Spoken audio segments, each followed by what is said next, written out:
Hello everyone, today we're going to learn how to go from this to this. It's going to be a fun one, and it's not like the other videos that you've seen. Stick around.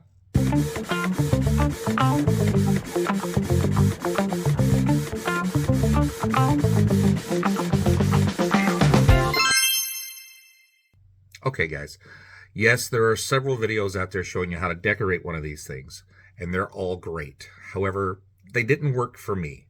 So just like when you're doing your printing, you got to find what works best for you. That's what I'm going to show you is how I do it. First thing you want to do is you want to prep your pen for your sublimation. To do that, hold the button down and unscrew this at the other end. Mechanism comes out, and then the other half comes out. That leaves you with a clear pen. Hello. Next thing you want to do is you have your artwork all prepped up and everything. The manufacturers and everybody in the other videos tell you exactly what size to cut your paper to. That didn't work for me. I had a very hard time getting an exact measurement. So what I do is I take my measurements, I do them a little different.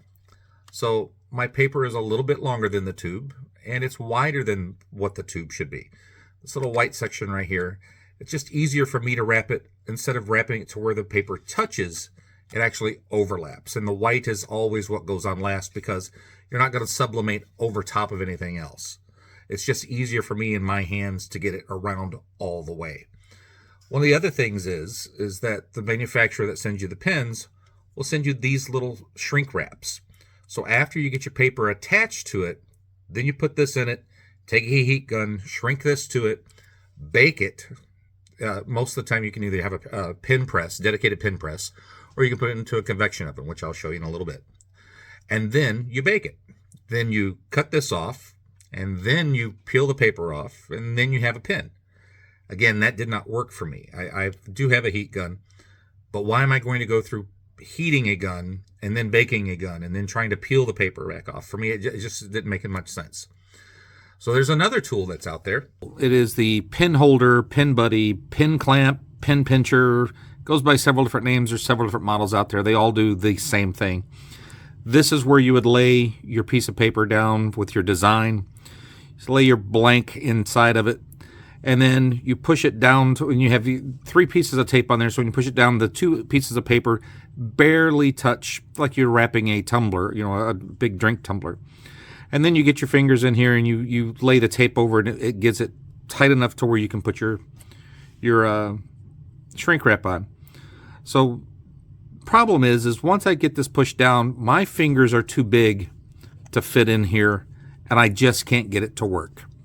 I'm not saying this isn't great. This is a great idea. It helps many people out there. But for me, no thank you. Okay, so now you've got your paper and your pen. When you want to roll this, make sure that white overlap, for me, is what goes on last. Just lay it down. You want to make sure you roll this as straight as you can so your artwork goes on straight. And when I get to that overlap, I'm not stopping. What I'm going to do is I'm going to continue to push this down, make it a nice tight roll.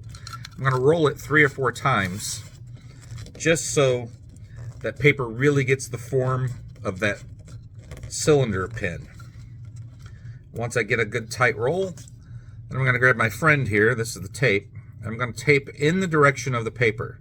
I'm going to keep it nice and tight, because that's what the shrink wrap does, is just holds this on nice and tight. Because if we don't have a good, strong contact, the paper to the cylinder, then it's not going to decorate. You don't want any big gaps in the cylinder and the paper for your tape. You just want it to be consistent all the way down the pen.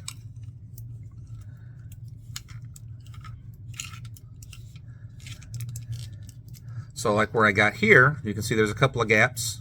Well, then I can just come backwards and tape them back over.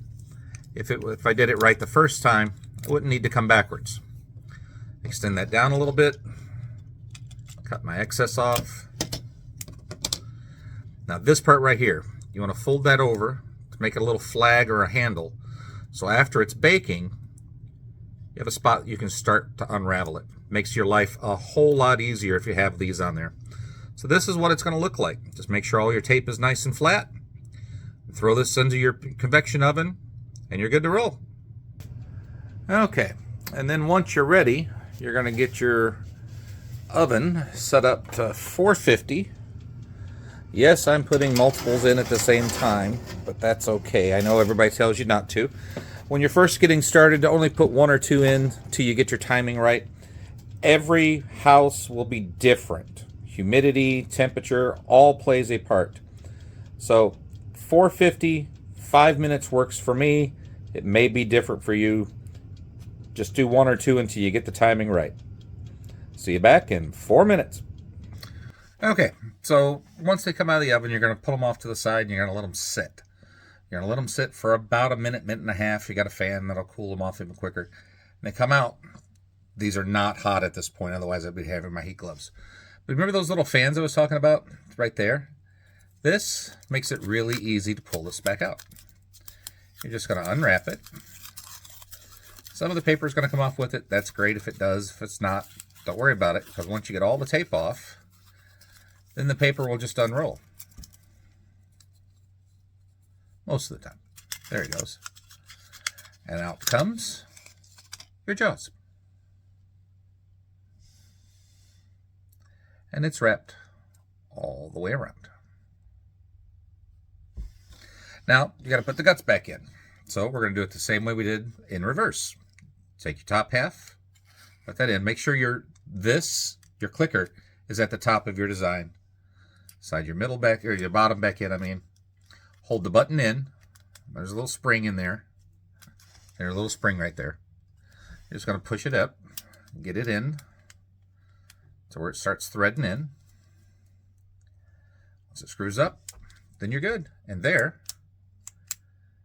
is how I make my sublimation pins. Have a great one.